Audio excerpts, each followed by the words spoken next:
better roll them dice. You never know if it could change your life. Take a chance, you're neither wrong or right. You never know if you don't roll them dice. You better roll them dice. All right. Happy holidays to all of our listeners. Merry Christmas, Rob. Merry Christmas. The war on Christmas has been lost, Matt. And the SJW's won. You have to say happy holidays or season's greetings to me. Otherwise, the police will take you away and put you in anti-Christmas re-education camps. So anyway.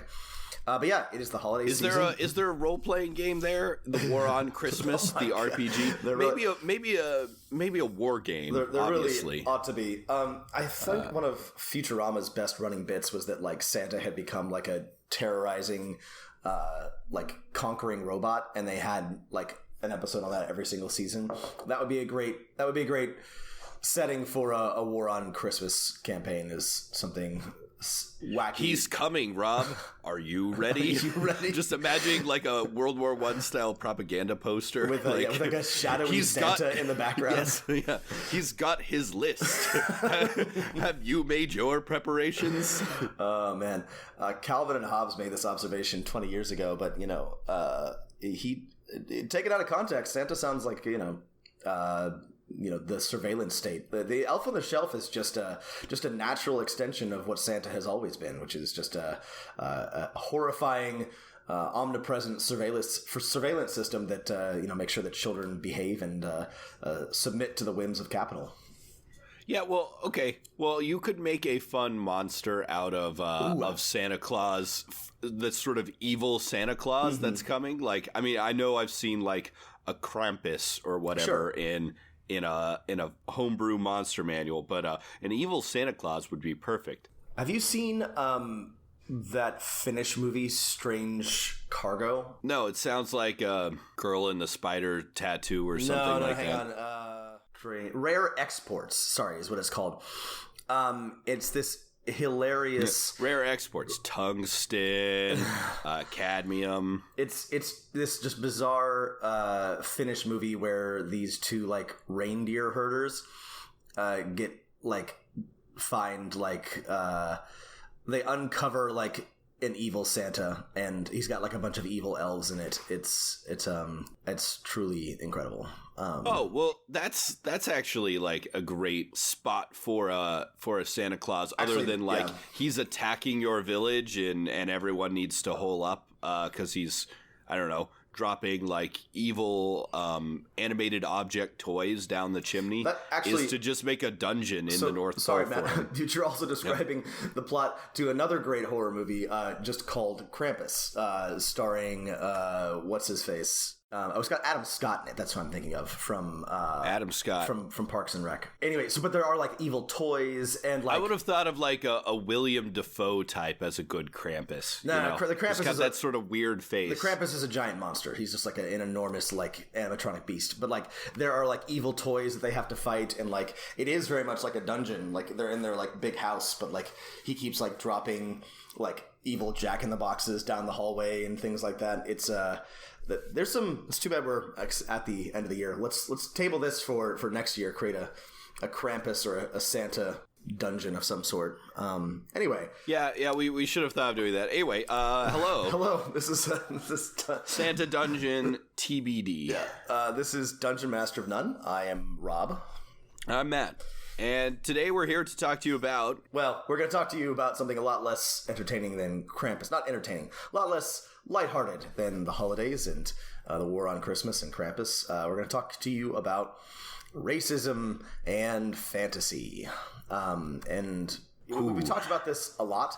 No one, we just want to say up front is that obviously coming from our position that no one is better qualified than Rob and I. Right. Two very white important disclaimer that we are people. Two white guys and obviously the best people to talk about this. But as your, longtime listeners are aware, this comes up a lot.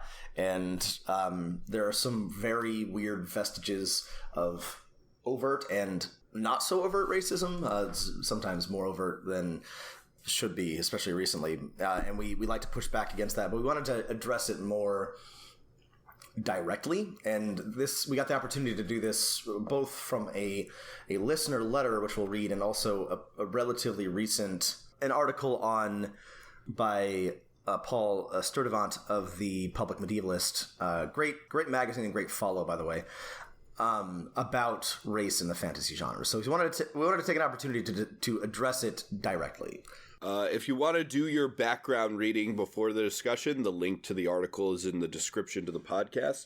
But I think as we've mentioned before, I think we've mentioned sort of two things, right? Is that one, fantasy sort of has in its sort of building blocks based on the trajectory it went in. It didn't have to be this way, but in the 20th century, the sort of fantasy genre had race in its building blocks. Right.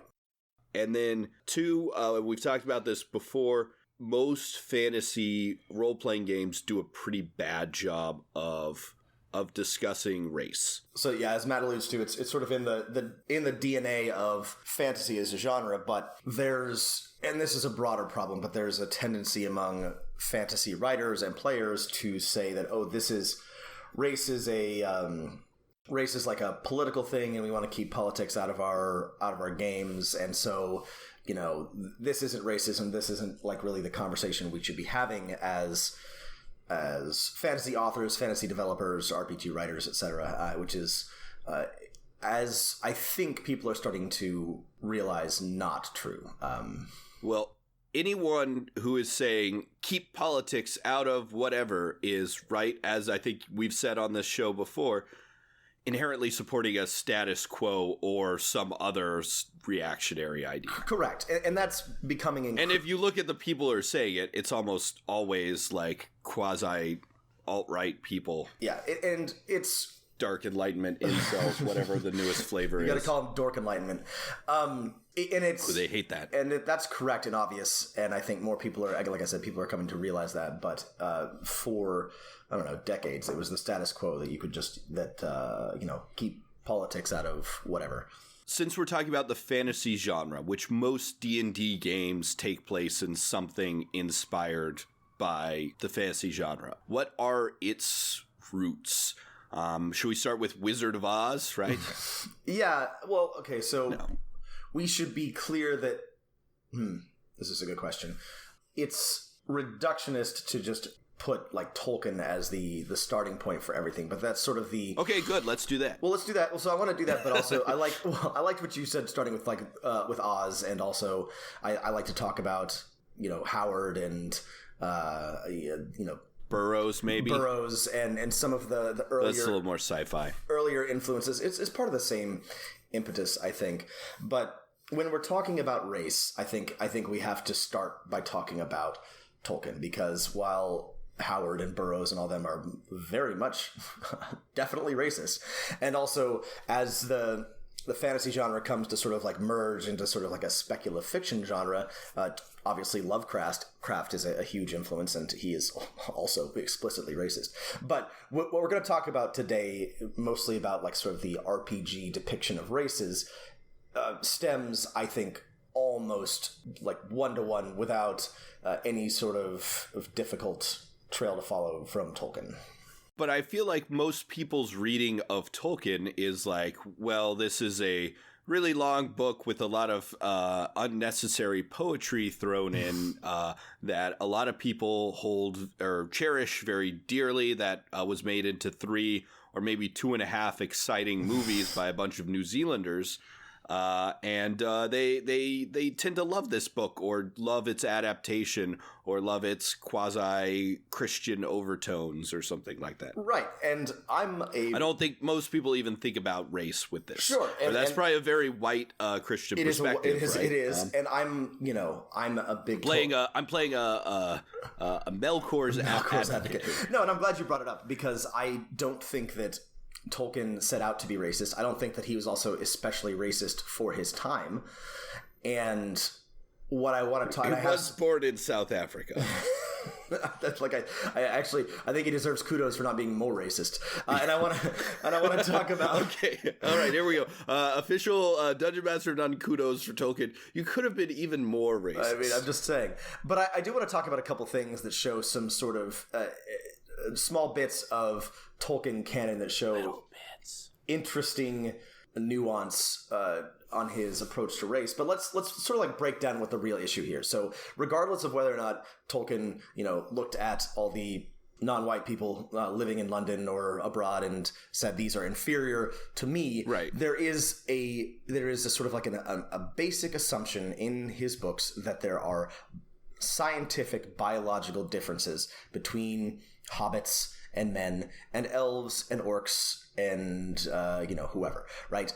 And we sort of like take that in fantasy as a given, but there is something inherently problematic about the idea that your racial background actually like makes you better at sneaking, or hobbits are not inclined toward magic or whatever, and this seems very harmless. Or if you're like a human whose one of your ancestors was an elf, you're I don't know, better. You're going to live 200 years longer, and, you're destined to be king. And yeah, the more you think about it, the less good it gets. But it seems relatively harmless when you're reading like the prologue to Lord of the Rings, and Tolkien says something like, "But hobbits have never, in fact, studied magic of any kind, and their elusiveness is due solely to a professional skill that heredity and practice and a close friendship with the earth have rendered inimitable by bigger and clumsier races." Right? That doesn't sound like, okay. No. It doesn't sound like any, Sounds adorable. It sounds adorable. It doesn't sound like race science. Doesn't sound like phrenology. But what happens if every or large chunks of the genre that follows takes that sort of general idea that there is a difference, there's an actual like biological, scientific difference between races, sort of as gospel? What sort of follows from that is sort of like what the problem is now.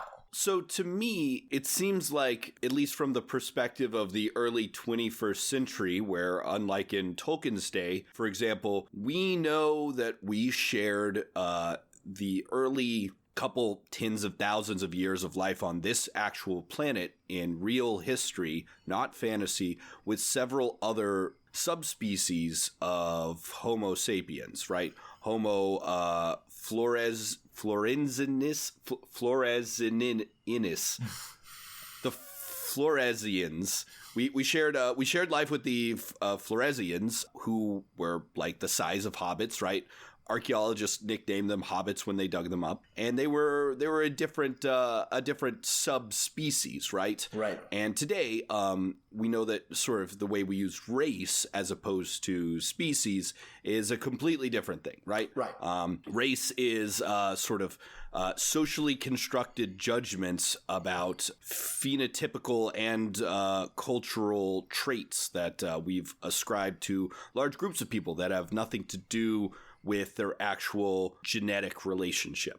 Right. Oh, and we should really have laid this out at the beginning. If you're a longtime listener, you'll know this, but race, as it has come to be in the 21st century, is entirely socially constructed. It has absolutely no basis in any sort of fundamental biological differences between different types of people. But again, that is a given that is provable. If you don't agree, you need to do more reading. But that's sort of like, that's an important thing to know going forward. And I would add that, like, even if it wasn't, right, it's still a terrible and harmful way of classifying human people, right? We could also make that as a moral judgment, sure. Right? Yeah, so it's wrong and it's also bad.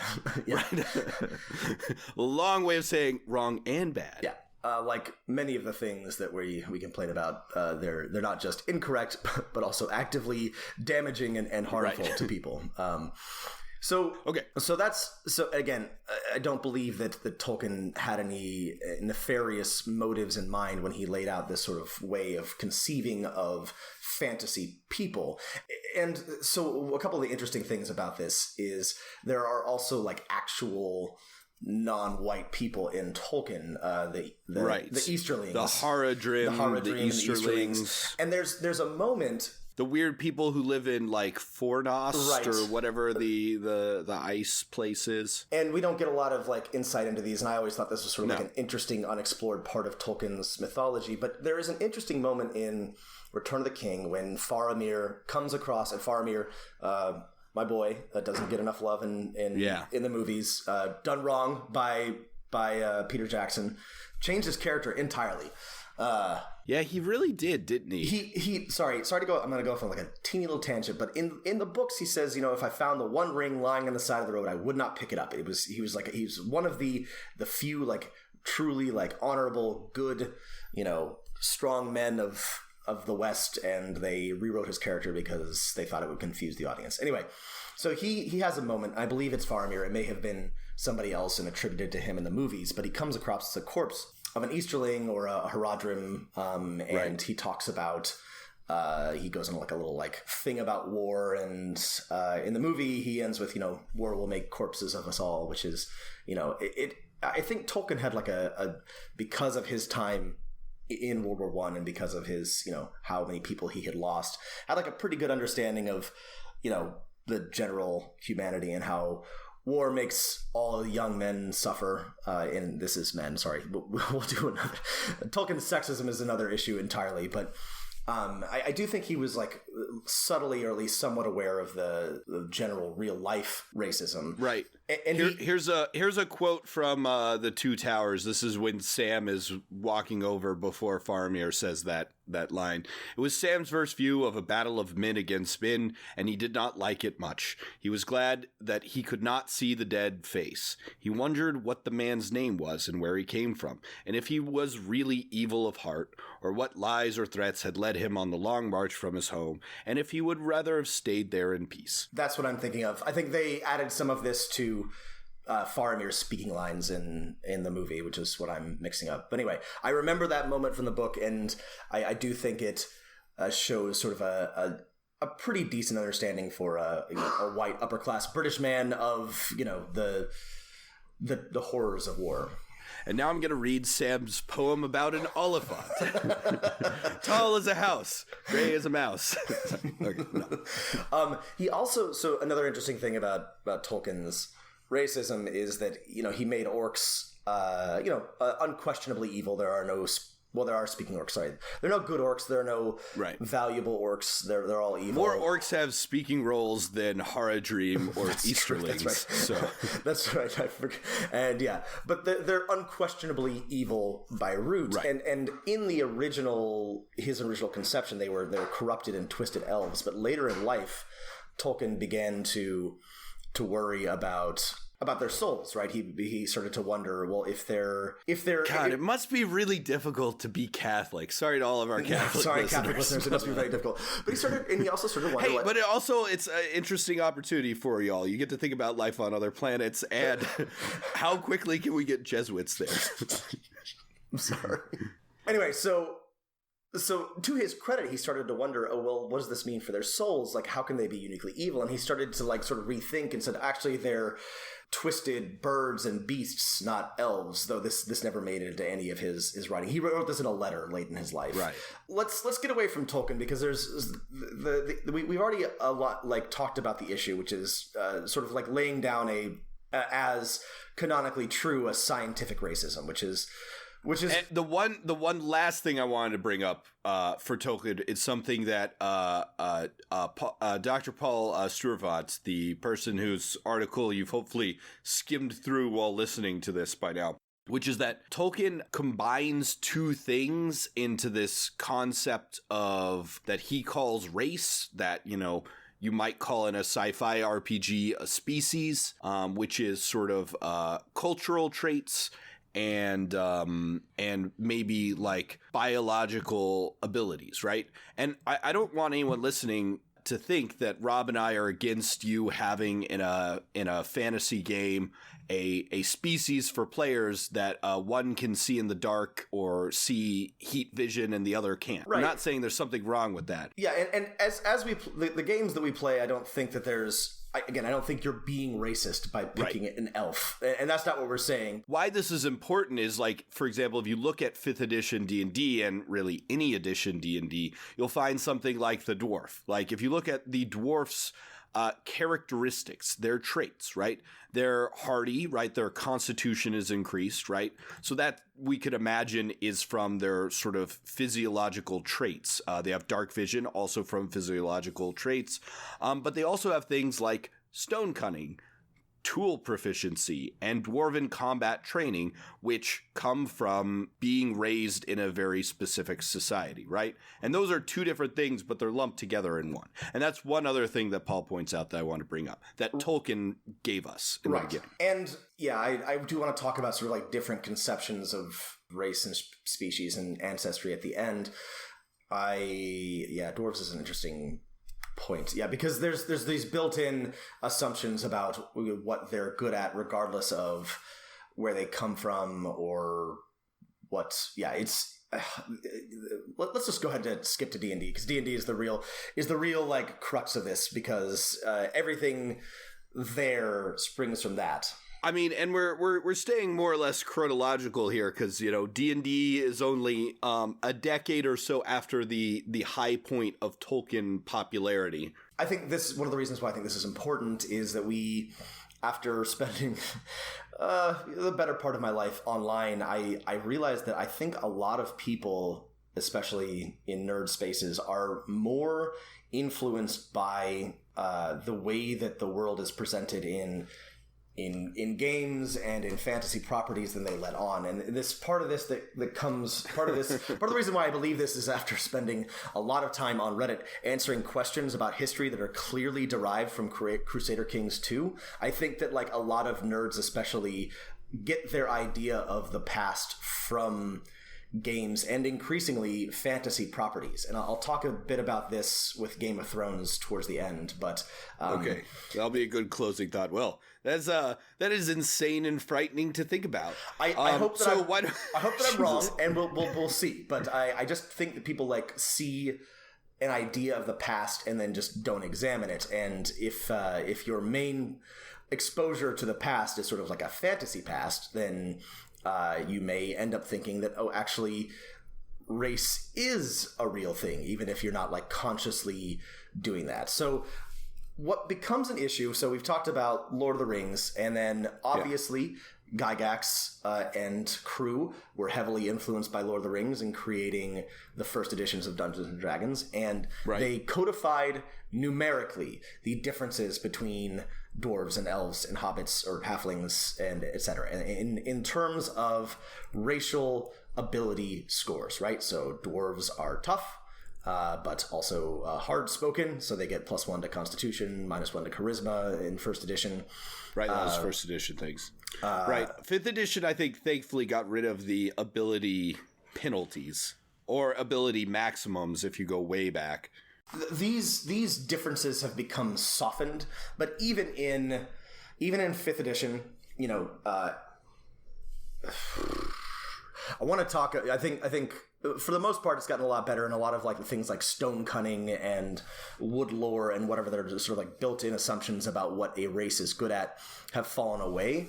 Though there's still plenty of that. That being said, for some reason, orcs and half-orcs are still like assumed to be a sort of like savage species, which is interesting, and I have pushed back and complained about for as long as I've been playing. In 5th edition they have ferocity and do more damage on critical hits. So even if you're an orc wizard or half-orc wizard, you still, you know, are apparently the kind of half-orc wizard who will bounce back up from being, you know, knocked to 0 hit points because you're inherently, you know, anyway. But generally, this is improved. But the point, sorry, I went all the way out of the way, but we were talking about how the issue here is that stats were or the differences between races were made numerically significant, right? They take the scientific racism of Tolkien to the next level. Let's dive into D&D. I think, right, that is the sort of the core problem that D&D lifted from sort of Tolkien's ill-conceived description of these different fantasy species as races. And I think one thing that you know, Rob and I know, and that this article that we're referencing points out, but maybe some of our listeners don't know is that the myths and the legends, right? Because fantasy role-playing games also draw on myths and legends and folklore in addition to just fantasy stories from the past 70 years.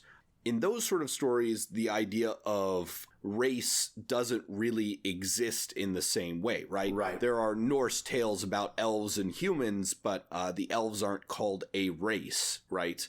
Right, and if you, and this, well, I mean, I guess you could, like, the Mayans talked about, like, different types of people, but they were talking about, like, different ages of the world. Correct. This is something that you should all know, but, like, the modern conception of race is not found, it is purely a modern convention. Like, you know, before the early modern era, if you had tried to divide people in this particular way, it would not have made sense. Ancient peoples and pre-modern peoples were certainly aware of, like, different types of persons, but they would not have conceived of races. They would have thought of people from different parts of the world, or even different towns or countries or nations, empires, but religions. Yeah, but they would not have been able to conceive of different races as we understand them. And so the point is, like, if an ancient Greek or Roman was reading a myth about the story of humans and centaurs, and the centaurs dragging away people, they wouldn't think of the centaurs as another race, right? And similarly, and this is important, when the Norse wrote about elves or about trolls or whatever, they weren't thinking of them as different races. Those were fantastical creatures that were, you know, from, in some cases, a different world, or, servants of the gods or something like that. They would not have thought of them as human-like creatures, but with, you know, different racial traits. And so I think as Matt is alluding to, when Gygax and crew start casting a little further afield to find the material for Dungeons and Dragons, that's when things get a little more problematic. And so the core of this article, again, great article about race in Dungeons and Dragons, is, of course, the drow. And let's talk about the drow. Let's talk about the drow. This is a good point. I don't really, like, center drow very heavily in any of my games. I don't think they're particularly interesting. I have very rarely played in a game that had much drow, but as I was reading this, I was like, oh, right, this is really terrible. This is just like, these are black-skinned elves, and in, like, the canonical lore, they are evil. They're like hilariously evil. In case you're not aware, they just love doing evil all the time. They do. In case you're not aware of, like, the Forgotten Realms drow, they're matriarchal torture society that worships a demon spider queen, and, like, condemns prisoners to, like, the demon web pits. I mean, they're just like mustache twirlingly, cannibalistically evil, and other worlds. So in Eberron, they're not in. I don't know if they're even in Dark Sun or anything else, but but in the core game, they are all, with one notable exception, very, very, very evil. Right. One interesting thing about the drow in the PHB is that they're the only thing in there that I'm aware of where it specifically says, the line in the text, ask your drow adventurers are rare. Ask your dungeon master if you can be one. And it's like, whoa, that's the only thing presented in there that's like, ooh, maybe you shouldn't have these in the game unless the dungeon master lets you. And I think what I assume is the reason for that is because they're one of these evil races, right? And 5th edition for the orcs or the drow sort of explains it as evil divine influence. Drow are under the control of Lolth, orcs under Grumash, and it's like his divine or her divine power is so influential, it's enough to cause every single member of a race to be evil. Correct. It doesn't exactly explain why every elf isn't good or something like that. Right. So yeah, Matt makes a great point here, and I'm sorry for dragging us into a side conversation, but not only are drow specifically called out as maybe not so much for player character, but also they have stat blocks in the monster manual, and they're very frequently depicted as villains. In Dungeons and Dragons, in the main setting, in Faerun and the Forgotten Realms, there is a race of dark-skinned elves that are unquestionably evil. And if you can't see sort of the issue there, then don't know what to say, to be honest. And it's weird that I don't think about this much. I don't use them much in my games because aside from the weird racism, I don't think they're very interesting. But it is strange that 44 years after the creation of Dungeons and Dragons that we still have this like bizarre, if not like explicitly racist, like very like poorly thought out. And D&D has made radical changes to the world. Like they have all these, Forgotten Realms has all these like in-game events like the Sundering and the Spell Plague and the Time of Troubles. So maybe we can have one of those that makes the drow not evil or not black. I don't know. Just a thought, wizards. Something to consider. Yeah. Maybe use some of your earned capital with the player base to I don't know, do something about those dark-skinned elves. Well, so I think here's a good approach that I think most DMs who are reasonable would take in their own homebrew type games. Like if you have a set of creatures, right, whether they're drow, elves, dwarves, kobolds, goblins, orcs that are not sort of outsiders or supernatural creatures like fae or devils or demons that are sentient, right? Mm-hmm. Those creatures probably run the gamut of alignments and abilities and things like that for one reason or another. For example, they're, goblins may have airships or they may all live underground, right? And this could be through accidents of history, but not because of their inherent alignment, right? Right. And so this is just like basic historical stuff too, right? Like one of the problems that we constantly talk about is a general misunderstanding of how easy it was for people to move around and how many different types of people appeared around the world. I spoke recently about some Wampanoag Indians who ended up fighting in, the Ottoman Wars in the late 17th century. They got shipped to Marseille and as like galley slaves, right? Yeah, something like that. And then they fought, in as far east as Constantinople.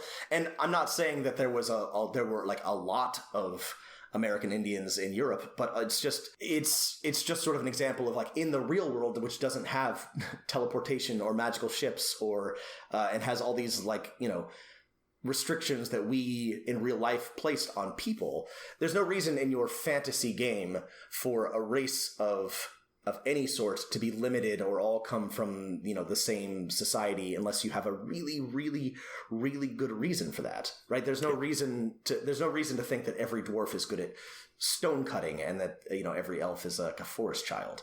Okay, so to bring things around and hopefully get somewhere with this conversation is that, Tolkien gave us sort of some very weird ideas about race. He was very insistent on using that word. Other fantasy authors that were influential on D&D, explicitly racist, Burroughs and Howard, talked a lot about sort of different different racial groups, and things like that. Dungeons & Dragons, as it stands today, still uses the word race to describe different, species or subspecies of intelligent creatures, whether they're humans, elves, or dwarfs. Right. So where should we go? Are we saying it's a bad thing to have those in the game, to have elves and dwarves and tieflings in your game? I personally don't think this is a huge problem. I don't think that most players are getting bad ideas about race. I think most modern players of games are well educated enough or capable of educating themselves enough to approach this as the way that it should be approached. I do think that it is a better idea in the long term and better for the game and just more interesting to remove a lot of the built-in numerical differences between races and get away from the idea of race in general. But I don't think that if we continue as we're going that there's anything that, we don't have to throw the whole game away, as they say. We can do better. Here are some ways forward. I think the first, most obvious and easiest one that could be fixed in a subsequent printing of this edition, right? One that can be implemented tomorrow, is to use a different term than race, right? Race has a specific connotation in the modern world that is completely inescapable. Plenty of other games, some published by Wizards of the Coast, use this same sort of concept of choosing your ancestry. They use the word species. I remember the Star Wars D20 book used species, not race, and it meant the same thing. Numerically, it was the same effect, whether you're a Wookiee or a human, right? Right. So that's one straightforward thing they can do. And we have praised Pathfinder's new edition for doing this. I think that they call different races, they call them ancestries. And personally, I think this is an elegant and about as good a solution as you're going to get, as long as you continue to have dwarves and elves and goblins and whatever. Naming-wise, I think it's a great solution. Mechanically, I think their character creation stuff is all fucked up, and I'm not super excited about second edition. But naming-wise, it's super great. Yeah, and again, the great things, we're still very early on, and I hold a lot of hope for subsequent changes to the second edition rules.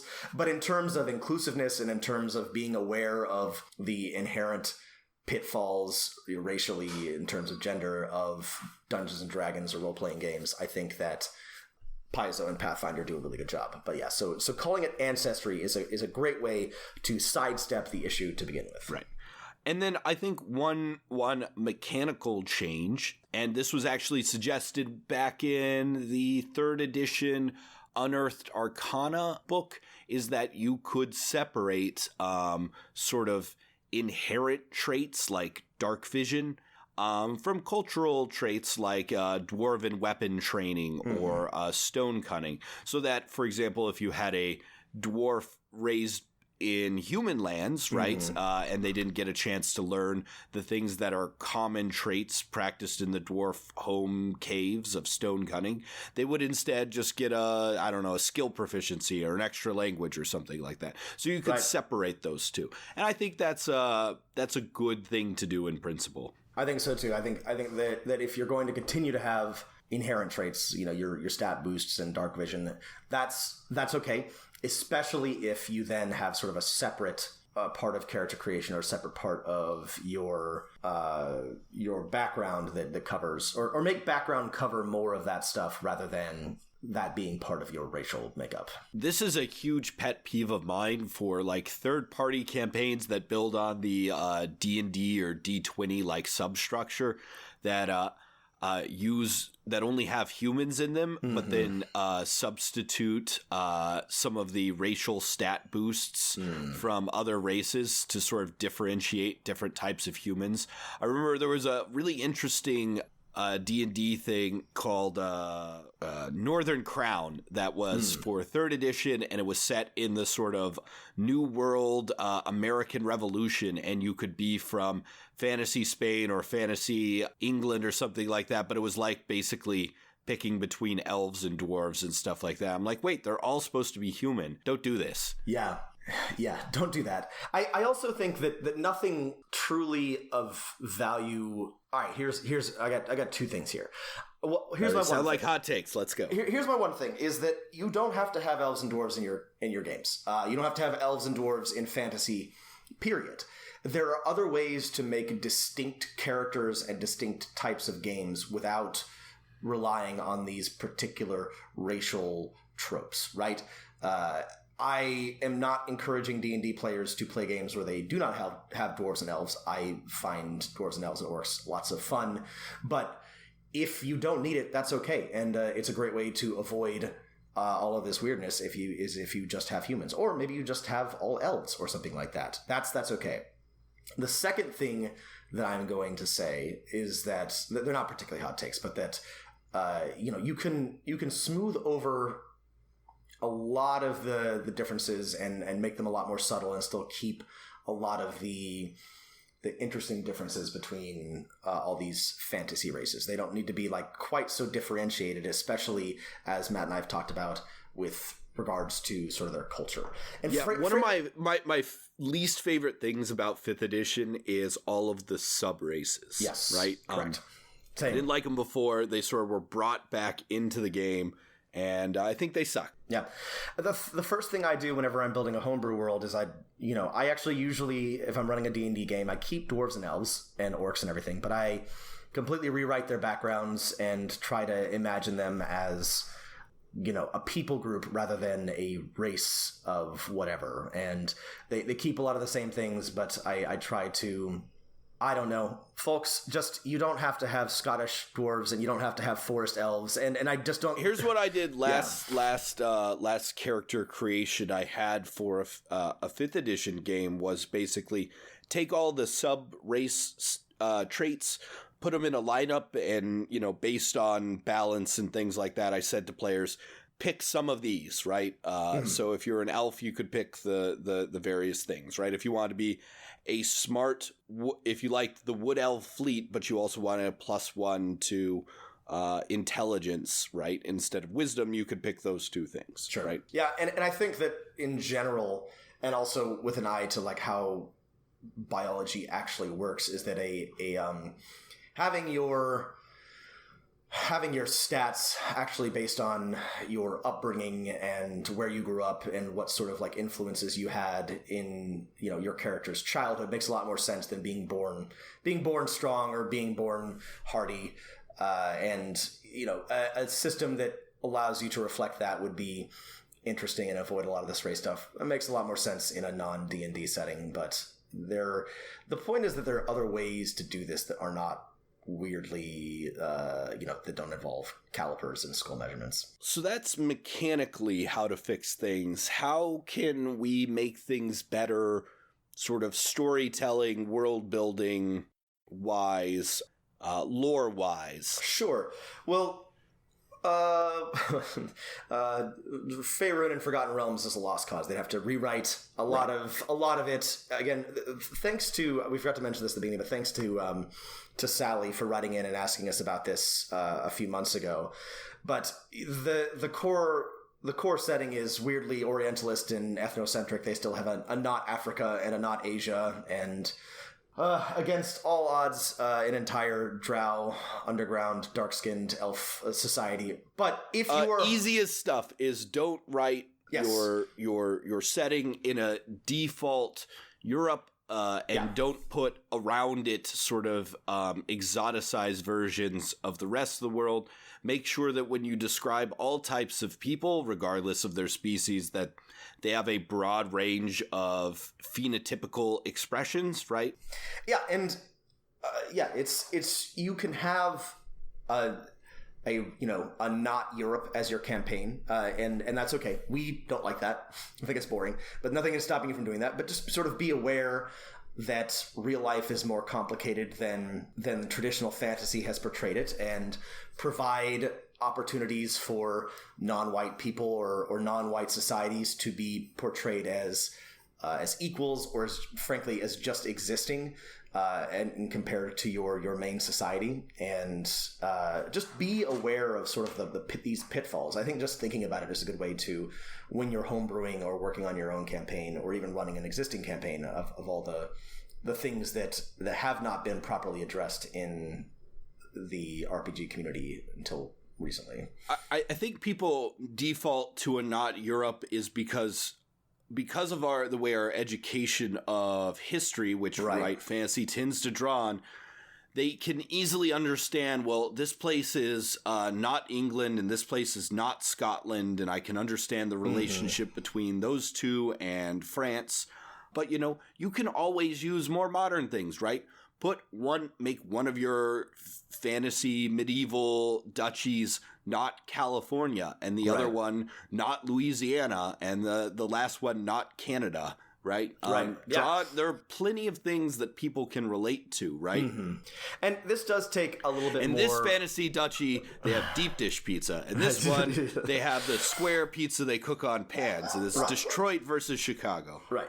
And it does take a little bit more work, and there's a certain comfort in sticking to familiar things. You know, the Not Europe has taverns and horses and roads, and, you know, they fight with armor and swords, and they don't have guns, and it's all like very familiar if you're used to playing in a fantasy setting. But you can pick up sort of the general idea of, you know, what a medieval, you know, Tang Dynasty China or something in Nahuatl society. And again, be careful about setting, you know, your game in a non-Europe location and then weirdly exoticizing it. But you can draw on that and just sort of like use that as a starting point without needing to like know everything. And that allows you to be creative.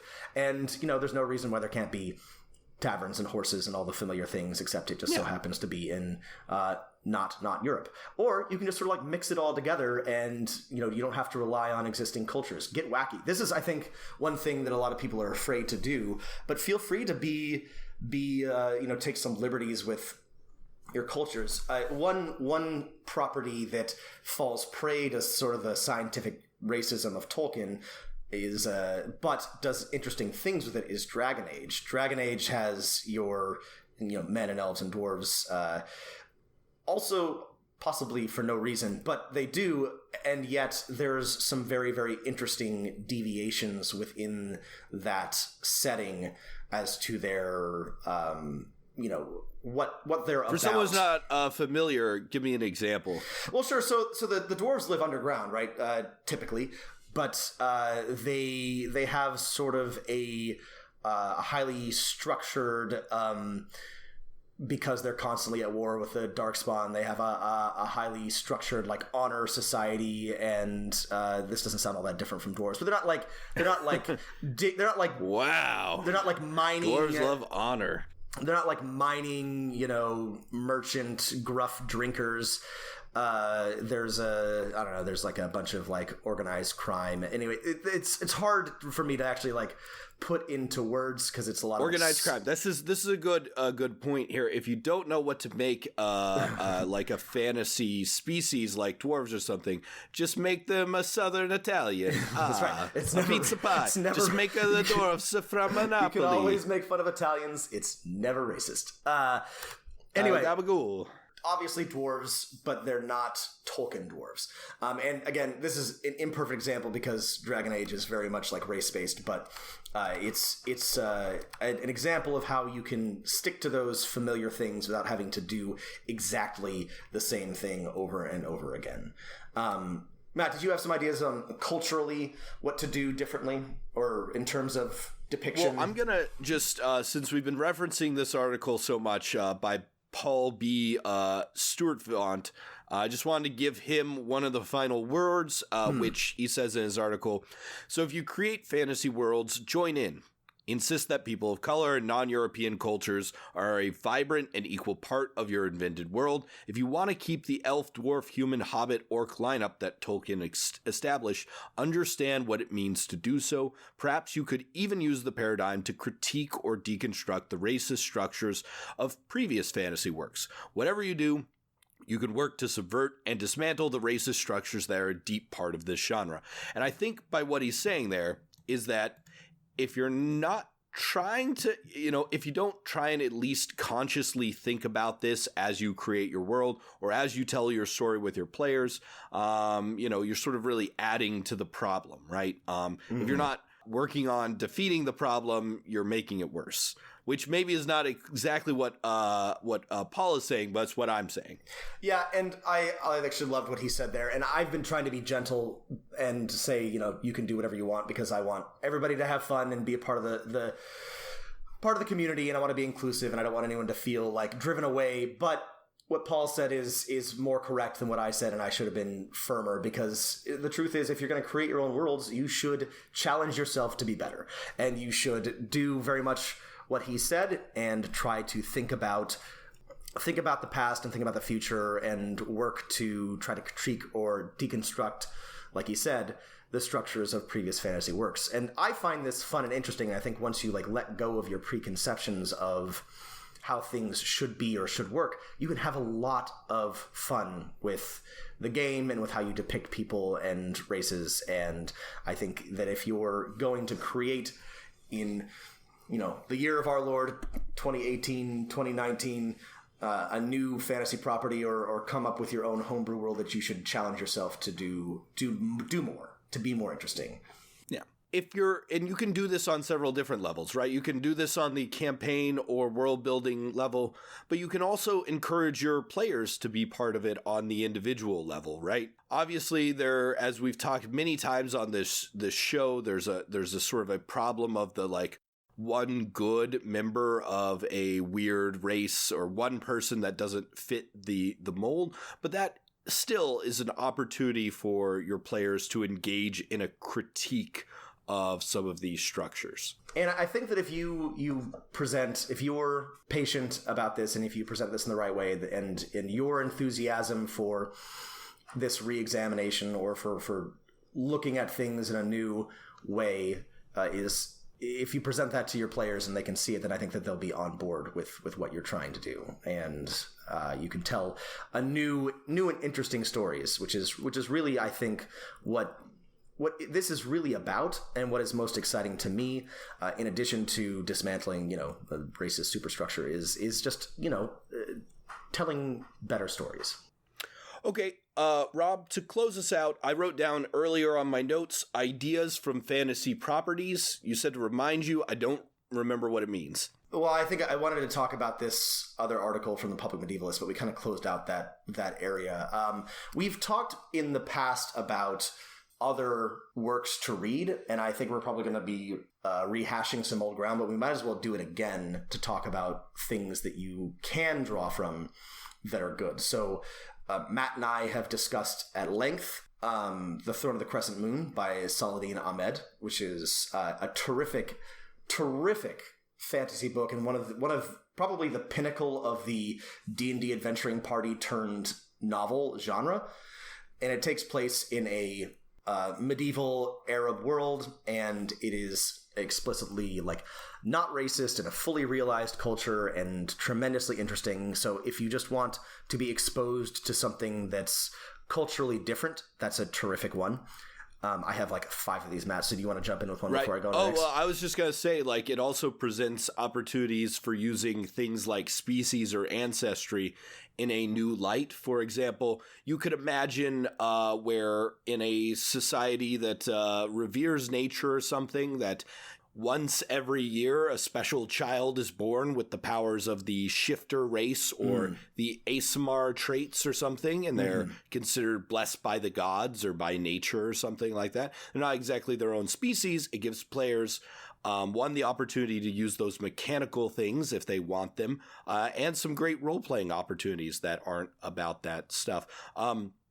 Another example that I can think of is just what do you think about Shadowrun's handling of the same Tolkien elf, dwarf, and orc thing? So in Shadowrun, a wave of like magic rolls over the world that mutates people into these specific races or causes new children to be born into new species of elves or humans. Imperfect, but better, and also better because it takes place in the modern world. It does a better job of modeling the actual racism of people in the modern world being racist. It's awkward because if you're racist against an orc in Shadowrun, that's different than being racist against a black person, because an orc is actually like biologically and statistically distinct from a human. But Shadowrun does, I think, a better job of being upfront and like making fewer assumptions. And unlike D&D, I think it has evolved to meet the times better. Still not perfect, but an interesting way of dealing with that particular thorny issue. They've definitely spent more time evolving to meet the times on working on the fact that they didn't predict that wireless was going to exist, wireless communication. Took them a bit for sure. Yeah. Yeah. Longer than it should have, to be honest. That's okay. We're not all seers of the future. Right. Okay. Do you have any other examples of good fantasy to draw on?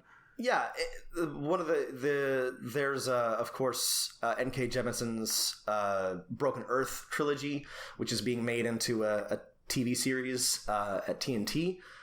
This is mentioned in Paul Sturtevant's article, and it's there are no. Well, actually, that's not true.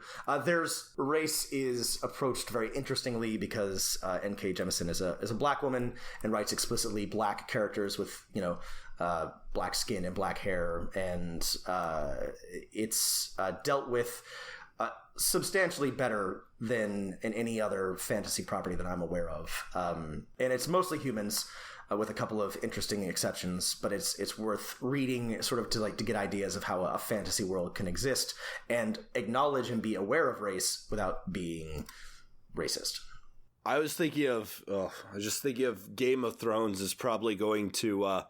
Do you think perhaps imagine, if you will, Rob, that we've left a turning of the age has happened. And that we've left the age where Lord of the Rings was the touchstone for every nerd thinking about fantasy. And for the next 50 years, it's going to be Game of Thrones, the wildly popular TV show, and the books if they're ever finished.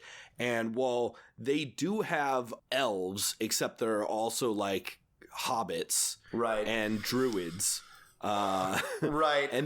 And they do have giants. They do have other sapient species.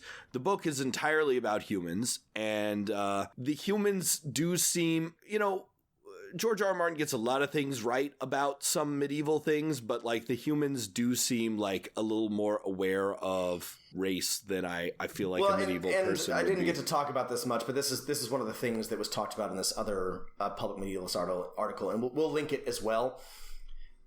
Just as sort of like supplementary reading.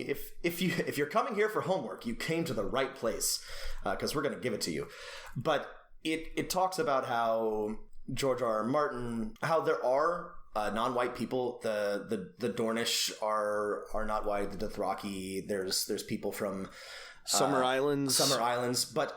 And I wasn't aware of this, but there are actually no viewpoint characters that are not Westerosi until like the fourth book or something like that. I think actually not counting Melisandre, who is white.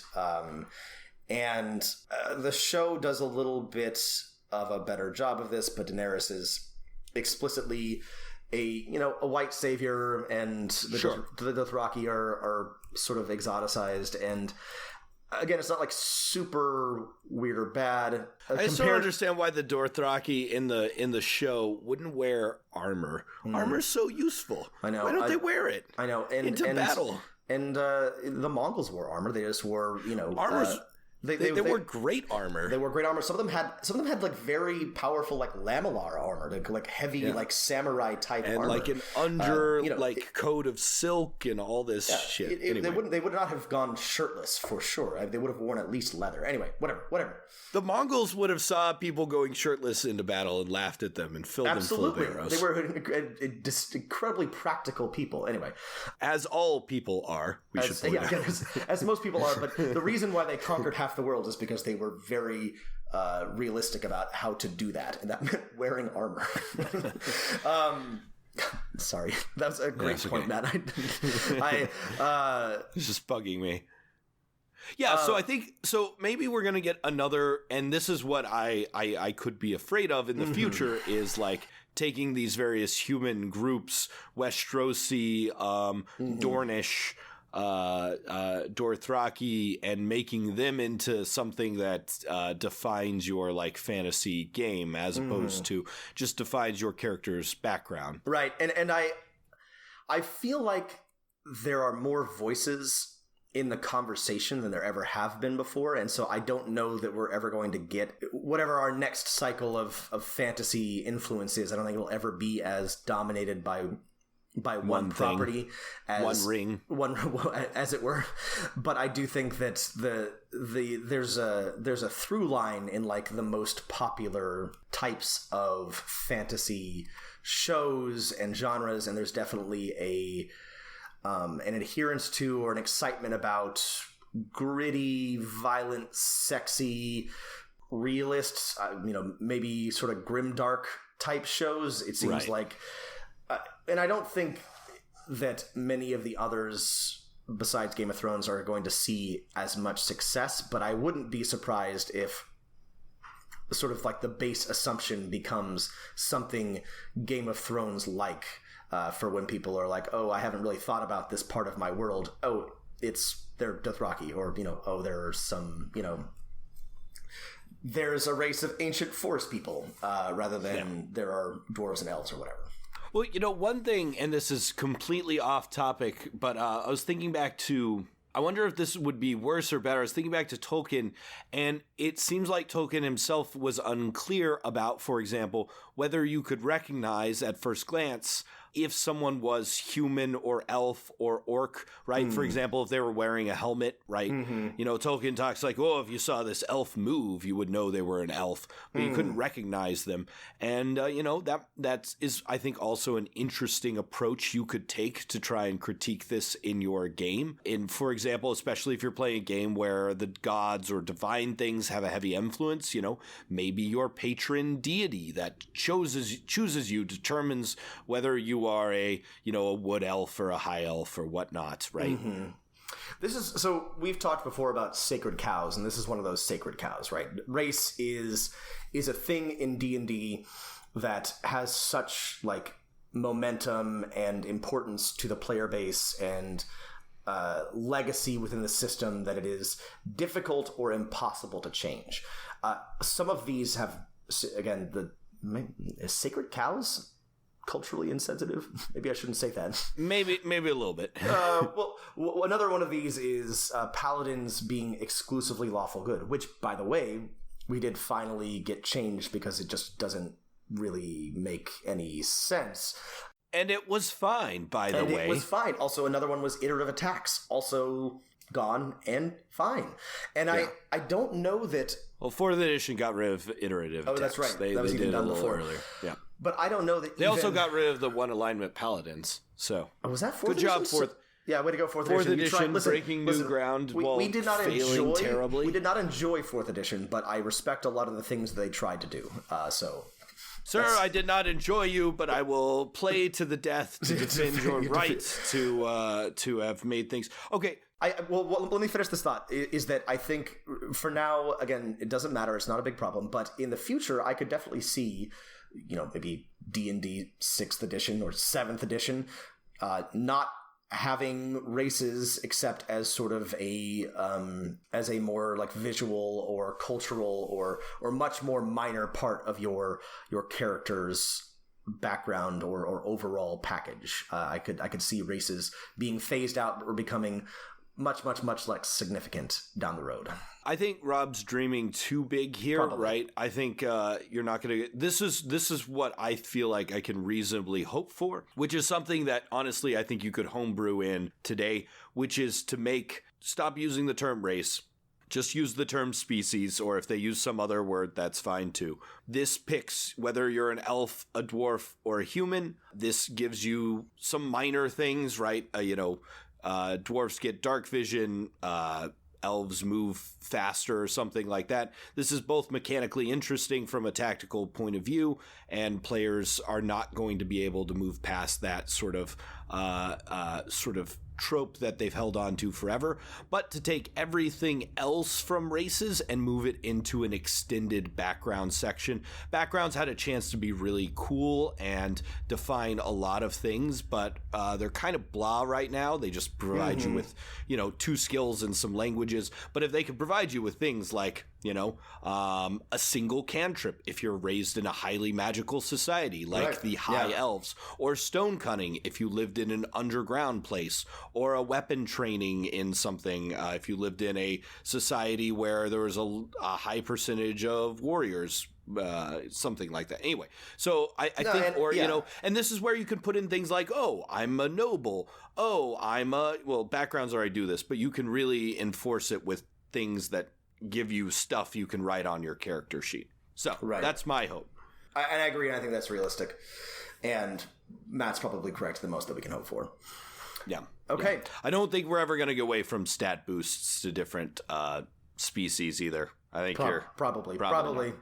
Again, we could do away with it. Nothing would happen, but that's okay. That's fine. Yeah, whatever. It would be fine. Okay. Any other closing thoughts? Nope. We'll probably keep coming back to this, and there's a lot more to talk about with all of it. It's an ongoing conversation, and what makes me happy is that we are having the conversation. It is not one that was very much brought up or addressed until very, very recently, and I think that when I say we, I mean like the D&D community, fantasy fans in general are doing a much better job of addressing this issue. And no one is asking anyone to do anything other than to think critically about this, use your damn brains, and to listen to people and creators who are not white. And their opinions about this, right? That's all anyone is ever asking you to do. No one's trying to take your game away from you. And we're not trying to do that. You don't have to feel bad. You don't have to, you're not a bad person. Nobody's trying to nobody's going to take your games away. We're just asking you to just think about it. Just think about it. So that was Dungeon Master of None. It's over forever now. This is it. It's the last episode. If you are angry at us or have thoughts or want to, ask a question, please, as always, email us at DM of None. Add us on Twitter at DM of None. Rate, review, subscribe, keep rolling the dice. Them dice. That's right.